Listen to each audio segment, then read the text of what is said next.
Shark Tale is the same as telling AI to create a kids movie about cannibalistic fish and gay sharks.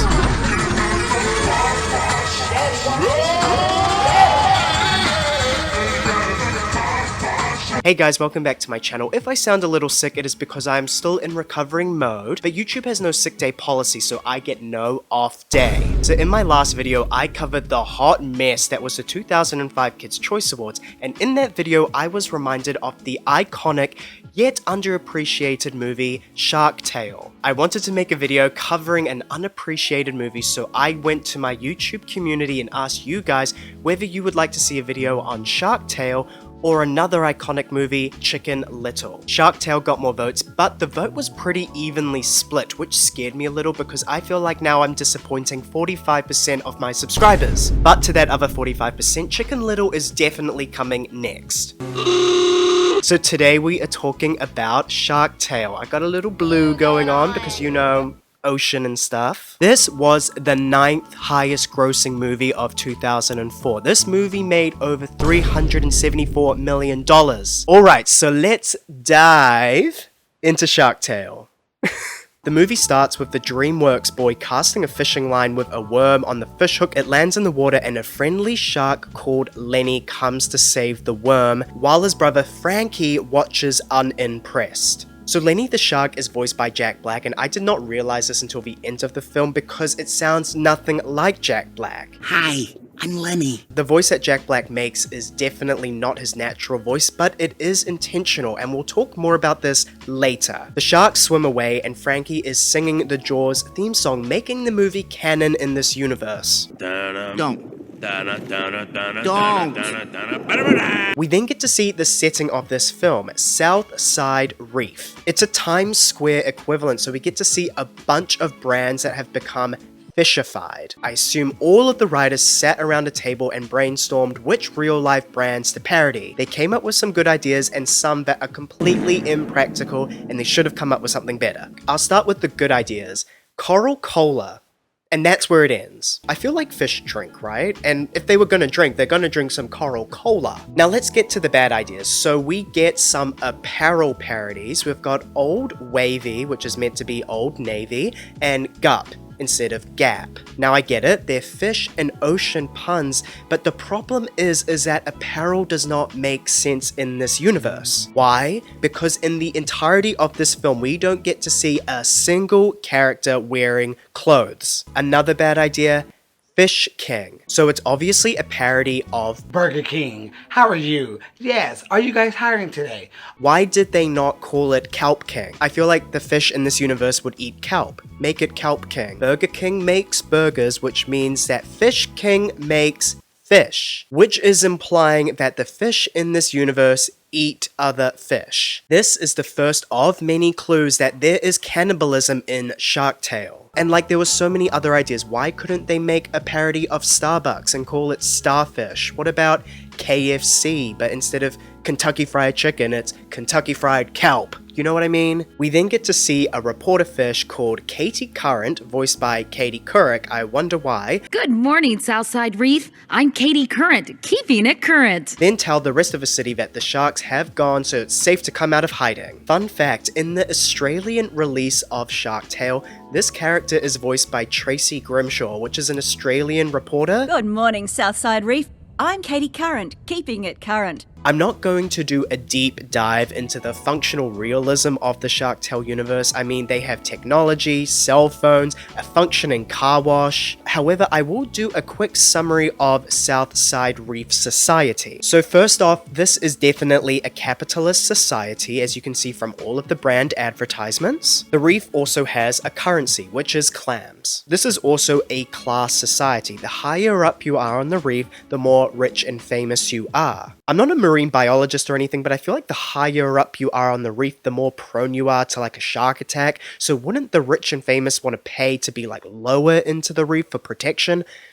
It's never made explicit, but Southside Reef has a government. This is based on the fact that we see police fish, which are obviously enforcing laws that have been written by a government. There is also taxi fish, which is a little confusing because how do people use them as transportation? Do you have to be a smaller size and enter into the mouth of a taxi fish? How does it work? There is also celebrity culture in this universe because we get to see a walk of fame. Several celebrities include Muscle Crowe, Jessica Shrimpson, Cod Stewart, and Seal.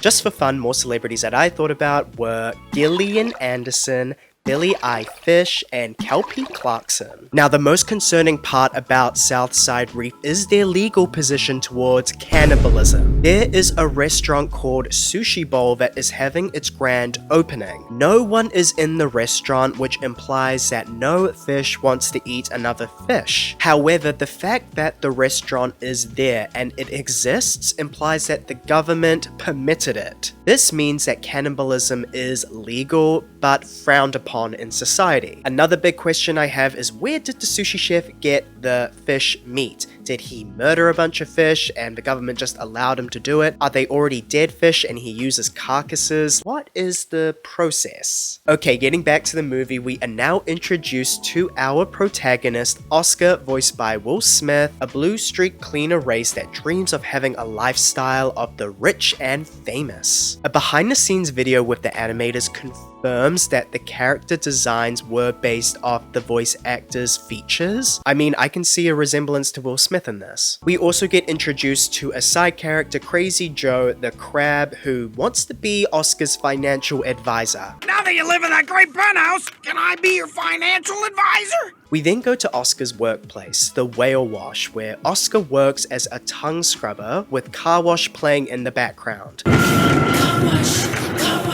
Okay, this song did not need to be that amazing. Yet it was. Now, something really cool is how realistic a whale wash actually is. I mean, of course they don't actually have technology like this underwater. However, there are places underwater called cleaning stations. This is where cleaner fish remove and eat parasites off of predator clients. Some of these cleaner fish even go into the predator's mouth to clean their insides. Like, this is friendship. Oscar quickly realizes that somebody has already clocked him into work. It's obviously his BFF Angie, an angelfish voiced by Renee Zellweger. I don't really see the resemblance here, like you're kind of reaching if you're gonna argue it. We instantly find out that Angie is in love with Oscar. She pretends to unalive herself when Oscar compliments her. You're like my best friend.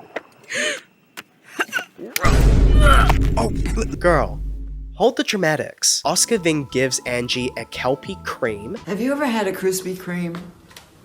Have you ever gone to Krispy Kreme? Was it crispy? No. Yeah, right. We then go to a scene with the sharks that we saw in the beginning. Interestingly, the shark's home is the sunken Titanic. We are introduced to the main antagonist of the movie, Don, a great white shark voiced by Robert De Niro. Now, I don't look at the shark and go, oh my god, that's Robert De Niro. However, they have put a mole on his right cheek, which Robert De Niro does have. Don is a mafia boss, but we aren't allowed to say that. The Italic Institute of America protested that the film was portraying negative Italian-American stereotypes, and the movie responded by changing one of the last names of the shark and made it less Italian because the mafia is not good for spaghetti. You are a piece of garbage! Come here, Teresa. Bitch! Come here. You bitch! Come here. You hate her!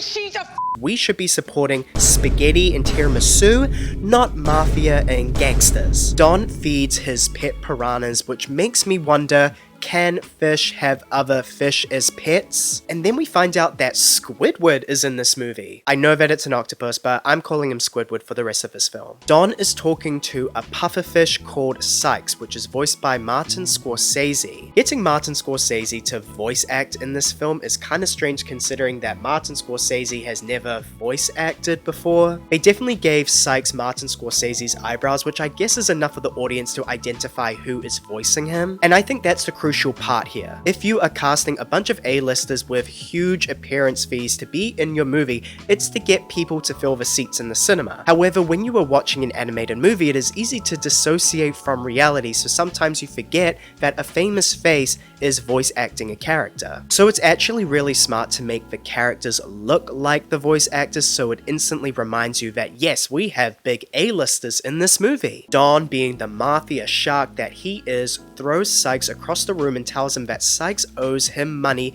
in exchange for the sharks not attacking the whale wash. They do not leave it ambiguous that the sharks are living in the Titanic. Sykes lands into the drawing of Rose that Jack did on the Titanic. Moving on to the next scene, we instantly find out that Sykes is the manager of Oscar at the whale wash. Sykes reminds Oscar that he owes him 5,000 clams. Sykes really said, "Give me your money!"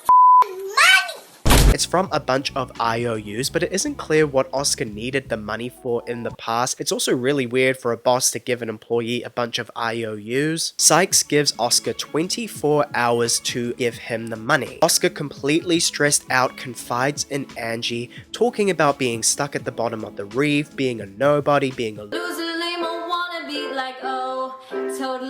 And oh no, now he owes someone 5,000 clams and he could be dead tomorrow. Angie, feeling sad for Oscar, gives him a pink pearl that used to be her grandmother's and tells him to take it to the prawn shop in exchange for money that he owes Sykes. Oscar hesitates for like 1 second before instantly agreeing, like, you are putting the fish in selfish. We then go to a fine dining restaurant scene where Don wants Lenny to be like his brother Frankie. Lenny is different to the other sharks. He's a vegetarian. He doesn't want to eat fish. Don obviously disapproves of his son's lifestyle and wants him to conform. Throughout the whole movie, it makes a huge point about Lenny being what I like to call fish gay. This is as close as you will get to a kid's movie saying, my son is gay and I'm not okay with it. Lenny is pretty much the gay male stereotype. He has a higher pitched voice, and I mean Jack Black even changed the way that he talks for this role. Lenny's vegetarianism is seen as less masculine. He was also seen earlier swinging on a stool, acting feminine, and later he cross-dresses as a dolphin, which I would not use an example, but the movie makes an explicit point about it later. So basically, Shark Tale is a very important piece of queer cinema. And if you're thinking, nah, that's a reach, the American Family Association raised concerns about the movie promoting the acceptance of gay rights, pointing to Lenny's storyline being an allegory for gay men's struggles with homosexuality. So Don wants his son to eat a shrimp while it's still alive, and Lenny basically says, I'm on a diet, babe.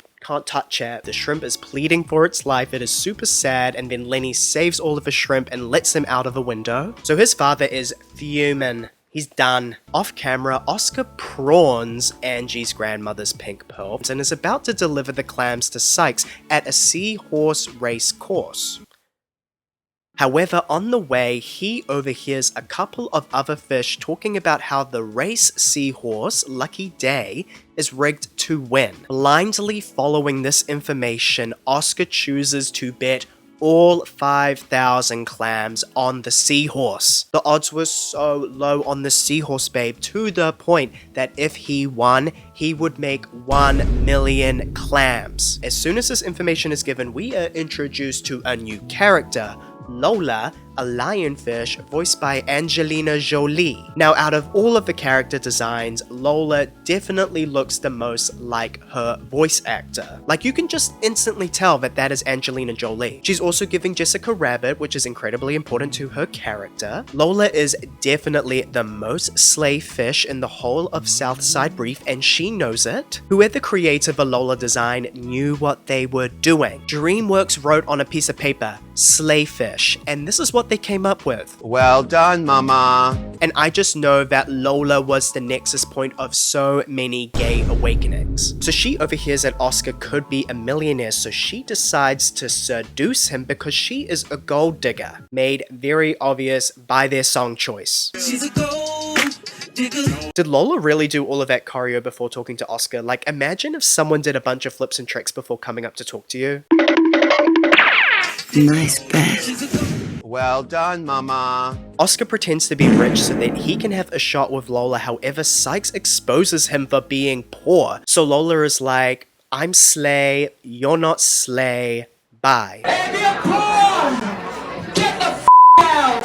We get a shot for an ad for a movie called The Hook with the tagline, "Before you die, you eat," which is definitely a parody of The Ring. So the seahorse race starts and Lucky Day is stuck behind the gate. There is some rigor mortis happening here. Lucky Day breaks through and catches up and takes the lead. However, right at the end, he trips over himself and loses, which means that Oscar has lost all of his 5,000 clams. Because it is clear to Sykes that Oscar will not be able to repay his debts, Sykes tells his jellyfish goons Ernie and Bernie, voiced by Ziggy Marley and Dougie Doug, to kill Oscar. Oh, she's getting a little dark. So Ernie and Bernie take Oscar to a desolate spot where they are legit torturing him by shocking him. Like, come on now. Come on. Coincidentally, Frankie and Lenny are swimming in the ocean and come across the jellyfish and Oscar. Frankie is like, "Lenny, show him what you're made of. Go." Lenny starts swimming up to the fish to show his brother that he is no vegetarian. The jellyfish gets startled and run away, but Oscar is still tied up so he can't escape. Lucky for Oscar though, the one vegetarian shark in the entire ocean comes up to him. Lenny yawns and Oscar thinks that he's about to be eaten. Lenny pretends to eat him and says, Tastes like chicken. Tastes just like chicken. And all I can think about is, could the writers have not come up with something better? Like, sharks don't eat chickens on a regular basis. I would have said something like, tastes like human. I don't know. So Frankie comes to realize that Lenny is fake eating, so Frankie comes to eat Oscar, but as soon as he's about to get eaten, he gets crushed by an anchor. And he died. Oh, she passed away? Oh.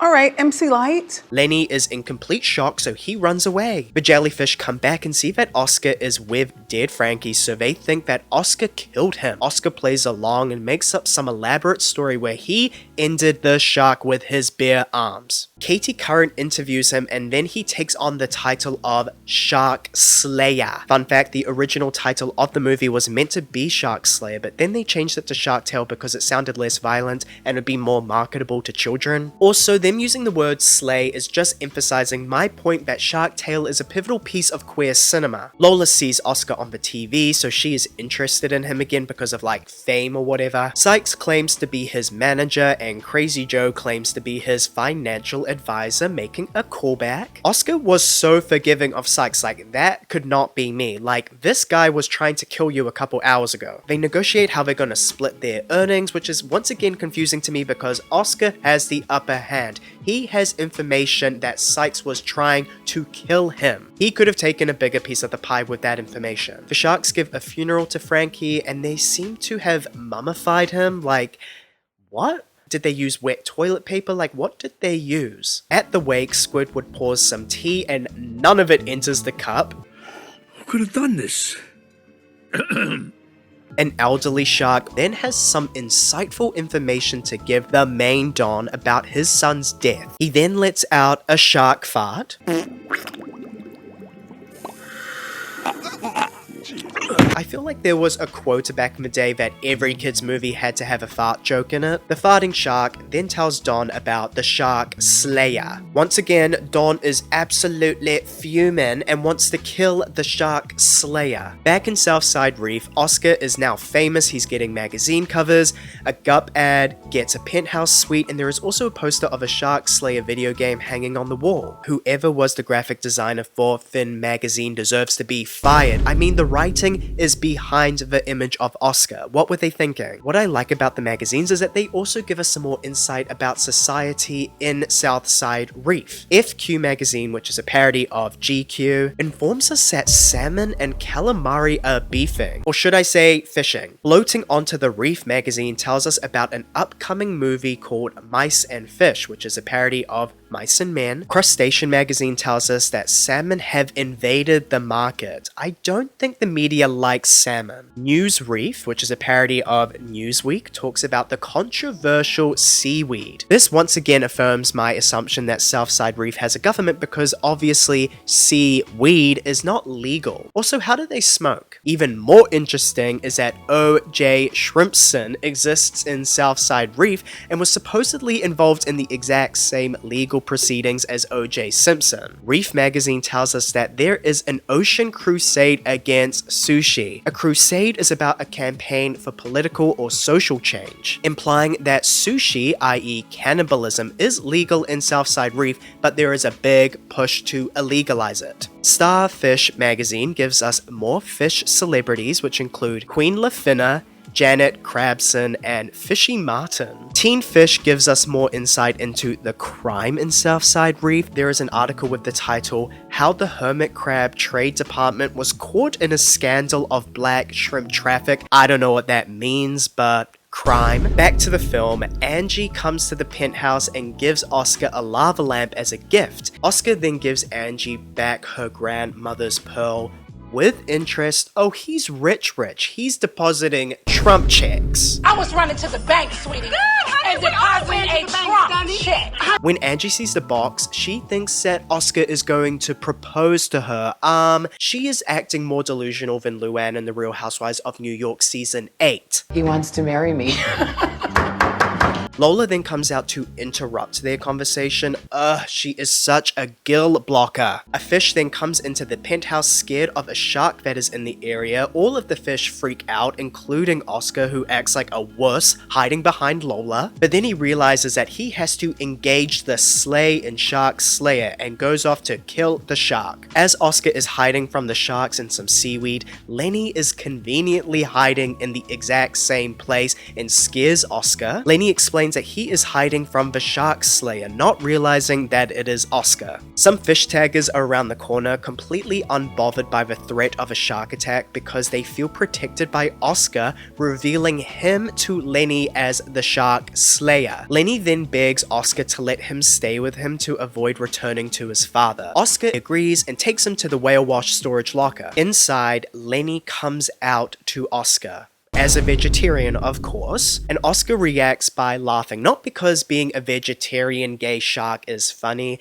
but because the revelation is so insignificant. Oscar is a hardcore Austin and ally. He even says that he wishes all other sharks were just like Lenny, aka he wants all sharks to be gay. As of 1999, about 500 species have exhibited homosexual behavior, but sharks are not on that list, so we're waiting. Lenny also reveals to Oscar that his dad is in fact the godfather, the mafia boss, the mobster, which completely freaks Oscar out. The next day, Sykes is on the phone with Don and then passes the phone to Oscar and tells him that he is a dead man. I could just be acting super critical right now, but I feel like this movie has been super circumstantial. What are the odds that Oscar is present around the time that Don is on the phone and then the phone is passed to him? Like, it doesn't feel like the writer sat down and said, how can we create a beautifully connected chain of events? They just said, okay, how are we going to get the villain to talk to the hero? Let's just get them on the phone. Oscar goes back to his penthouse where he finds Lola waiting for him. She is persistent. She is putting in the work for that Trump check. There's also something about the animation of this scene that feels worse than the other scenes, like it's giving the little story that plays in between levels of a video game. It just feels rushed. Oscar tells Lola that he is thinking about retiring from his Slay era, but Lola's basically like, no,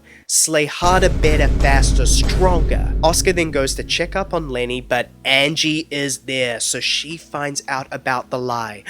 This is a betrayal. Angie threatens to tell everyone, but Oscar and Lenny convince her to be quiet because then the sharks will come and kill Oscar and Lenny will be, I guess, grounded by his dad. The stakes aren't really that high for him. They hatch a plan where they are gonna fake Lenny's death. So the next day, Lenny is terrorizing the town. Oscar comes to fight Lenny. Oscar throws Lenny into a billboard of Jaws, which makes me question whether it would be the Fish-ified version of Jaws or whether it is like the real life version and a DVD copy was dropped into the ocean or something. Lenny accidentally swallows Oscar and Oscar pops out of Lenny's mouth just as the other sharks and Squidward are approaching. They then fake Lenny's death while the family watches and it scares them off. Squidward is legit scared to the point that he pisses himself. In celebration, Lola kisses Oscar on camera while Angie watches.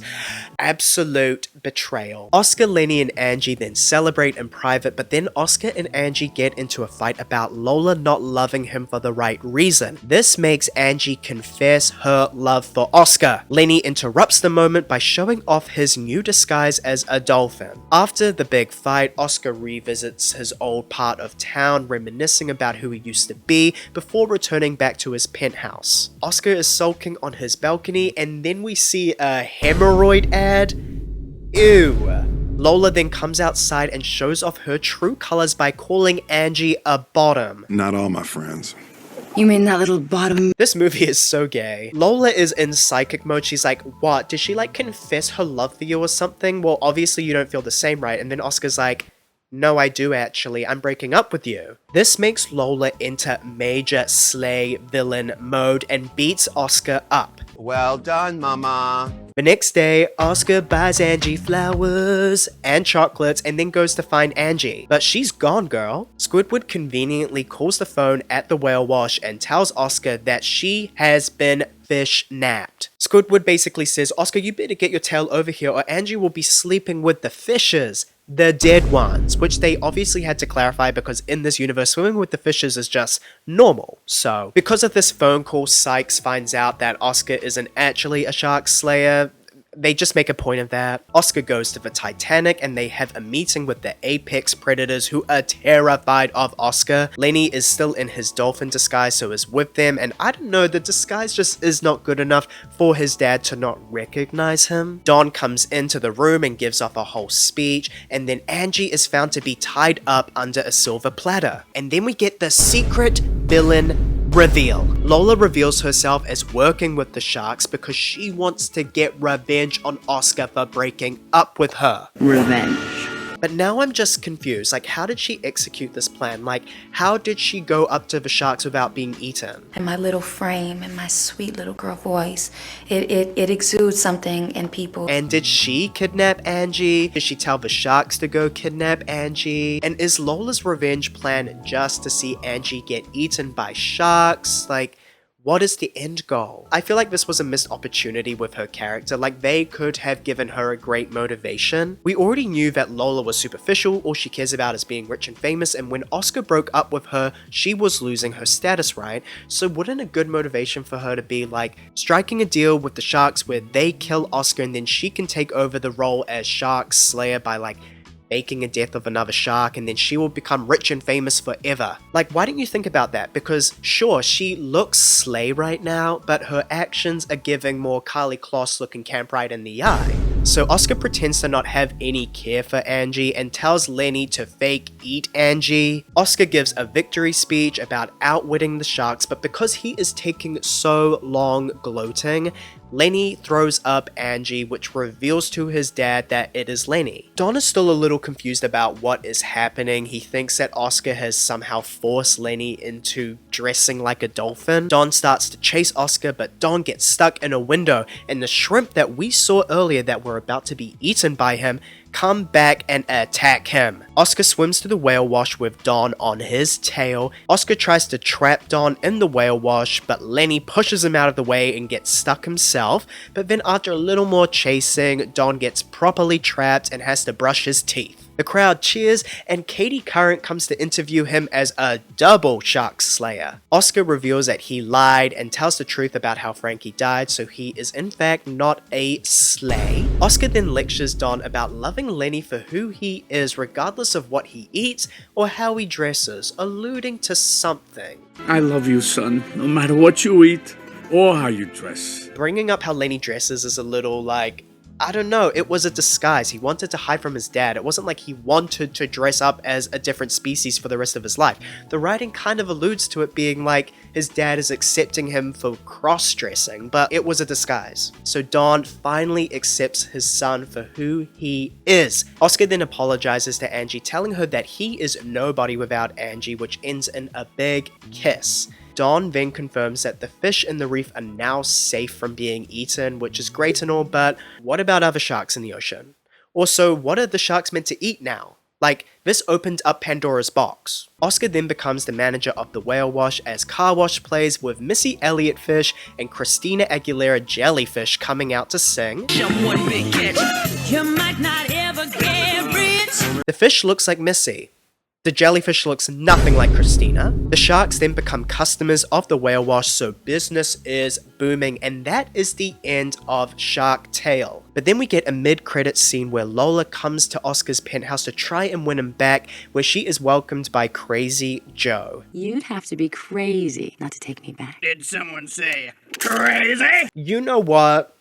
I like Shark Tale. My final thoughts on Shark Tale is that it is a fun movie for kids, and it also gives off a very good message. From Oscar's storyline, it gives off the message that aspiring to live a life of being rich and famous will lack substance if the people that love you are not with you. And with Lenny's storyline, it's basically teaching kids it's okay to be gay. But what is special about Shark Tale is that it is a rare example of a kids movie sending just as an important of a message to parents than it is children. The lesson that Don learns in the movie is that you should accept your kid for who they are. That is an incredibly important message to send out to parents, especially around the time of 2004. On that basis, I feel like kids watching Shark Tale to this day will be like, wow, pretty colors and good enough animation for children. Like, they don't know what's good and what isn't. So in conclusion, Shark Tale is gay, gay, gay, gay, gay, slay, slay, slay, gay, gay, slay, gay, slay. Thank you guys so much for watching. I hope you enjoyed this video. Please leave a comment down below telling me what other movies I should cover. Don't forget to leave a like and subscribe, and I'll see you in the next one. See ya!